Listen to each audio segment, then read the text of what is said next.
చదువుతున్నాను. గౌరవ సభాధ్యక్షుల గారికి, వేదిక మీద ఆసీనులైన పెద్దలందరికీ, గ్రామ పెద్దలకు, గౌరవ ఉపాధ్యాయ బృందములకు, నా తోటి విద్యార్థులందరికీ 80వ స్వాతంత్ర్య దినోత్సవ శుభాకాంక్షలు. ఈరోజు మనం మన పాఠశాలలో స్వాతంత్ర్య దినోత్సవ వేడుకలు ఆనందంగా ఉత్సవాల మధ్య జరుపుకుంటున్నాము. దేశంలో కుల, మత, ప్రాంత, భాష, వయో, లింగ భేదాలు లేకుండా భారతీయులంతా ఏకతాటిపై జరుపుకునే పండుగలు రెండే రెండు. అవి ఒకటి స్వాతంత్ర దినోత్సవము, రెండవది గణతంత్ర దినోత్సవము. ఈ రెండు పండుగలు విదేశాలు ఉన్న భారతీయులు సైతం త్రివర్ణ పతాకమును ఎగరవేసి సగర్వంగా తల ఎత్తి జెండాకు వందనం చేస్తారు. భారతదేశ ఔన్నత్యాన్ని చాటుతారు. వ్యాపార నిమిత్తం బ్రిటిష్ వారు మన దేశానికి వచ్చి క్రమక్రమంగా మన దేశాన్ని ఆక్రమించి మనని బానిసలుగా చేసి వారు పెత్తనం చెలాయించిన సంగతి మనందరికీ తెలిసిందే. బ్రిటిష్ పాలన నుండి భారతీయులు విడిపించడానికి కొన్ని లక్షల మంది ప్రాణాలు కోల్పోయారు. కొంతమంది తమ జీవితాలను దేశం కోసం అంకితం చేశారు.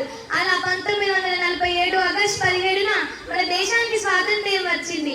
1961 వెలుగు నీళ్ళ సినిమాలో ఒక పాట పెన్యాల గారు రచించారు.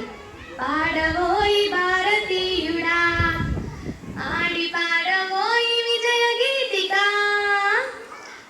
పాడవోయి భారతీయుడా, ఆడి పాడవోయి విజయ గీతిక. స్వాతంత్రం వచ్చనని సబలే చేసి సంబురపడగానే సరిపోదోయి.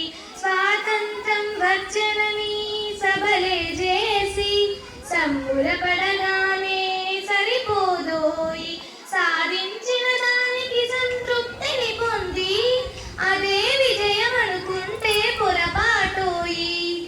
ఆగకోయి భారతీయుడా, కదలి సాగవోయి ప్రగతిదారులా, ఆగకోయి భారతీయుడా, కదలి సాగవోయి ప్రగతిదారులా. పెన్యాల గారు అన్నట్లు దేశంలో ఉన్న అవినీతి, నిరుద్యోగం, నిరక్షరాస్యత, అసమానతలు, అశాంతి వీటిని తొలగించి దేశాన్ని సుసంపన్నం చేసే వ్యవసాయానికి పెద్దపీట వేయాలి. దేశంలో సుస్థిరతను నెలకొల్పాలి. దేశానికి యువత ప్రతిపత్తిని సాధించాలి. దేశ రక్షణకై పాటుపడాలి. దేశానికి పట్టుకొమ్మలైన పల్లెలను పరిరక్షించాలి. దేశ సేవకై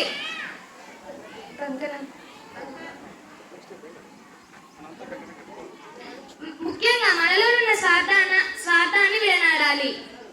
దేశ సేవకై కంకణబద్ధులు కావాలి. మనలో ఉన్న చీకటి గుణాలను విడిచి నైతిక విలువలను పెంపొందించుకోవాలి. దేశం నాకేమిచ్చిందని కాకుండా దేశానికి నేనేం చేయగలనని ప్రతి భారతీయుడు ప్రశ్నించుకొని దేశ సేవకై కంకణబద్ధులు కావాలి. నాకు ఈ అవకాశం ఇచ్చిన పెద్దలందరికీ సర్వదా హృదయపూర్వక కృతజ్ఞతలు తెలియజేస్తూ ముగిస్తున్నాను.